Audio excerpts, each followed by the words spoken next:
Guys final चाहिँ है म चाहिँ अहिले घर आएको छु खोला गाउँदेखि है। अहिले चाहिँ म खेततिर आएको थिएँ है।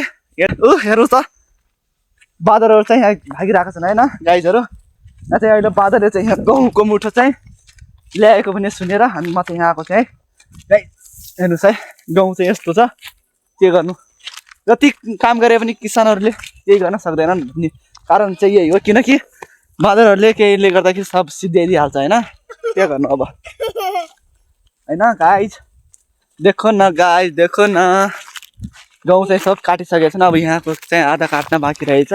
म चाहिँ आज आएको छु अब यो काटेको भिडियो पनि भोलि ल्याउने छु तपाईँहरूलाई होइन।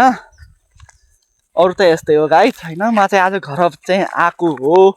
उहाँ चाहिँ हाम्रो भान्जी दिदीको छोरीले चाहिँ गाउँ काटेर आएको छ है ऊ त्यहाँ पारि चाहिँ होइन गाइस। के गर्नु यस्तै छ ल गाइस। कस्तो लाग्छ यो भिडियो लाइक कमेन्ट गरिदिउँ फलो चाहिँ अवश्य हानिदिउँ। युट्युबदेखि हान्नुहुन्छ भने सेयर चाहिँ अवश्य हानिदिउँ। Let's go. फाइनल चाहिँ अब चाहिँ हामी गाउँ झार्नको लागि लागेको छौँ है गाइस होइन। गाइस फाइनल चाहिँ अब चाहिँ रेडी भइयो है। हाम्रो चाहिँ ड्रेस पनि यस्तै हुन्छ गाउँ झार्नलाई ल्याउनु भएको छ है। यसरी झर्नुपर्ने छ है गाइस।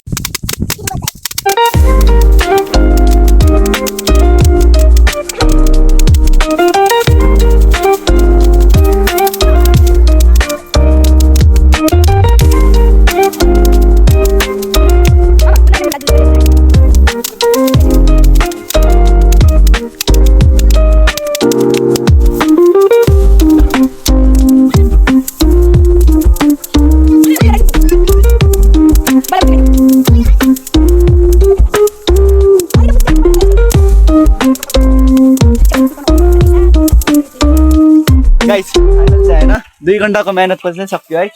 हेर्नुहोस् त अब चाहिँ यो ओसाउन बाँकी छ गाइस होइन। गाइस होइन अब चाहिँ ओसाउन बाँकी छ कस्तो कतिको हुन्छ गाउँ चाहिँ अब तपाईँलाई देखाउँछ है ल गाइस। 2 घन्टाको मेहनत पछि चाहिँ सक्यो है।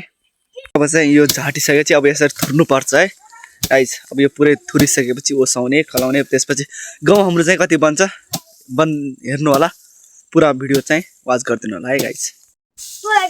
गाइस फाइनली होइन अहिले त रात परिसक्यो होइन। हेर्नुहोस् त अझै पनि यति धेरै काम छ। हेर्नुहोस् त किसानको हालत चाहिँ यस्तो खराब छ यार के भन्नु। किसान भन्ने चिज पनि यस्तो हो हेर्नु त गाइस होइन गाउँले जीवन है गाइस।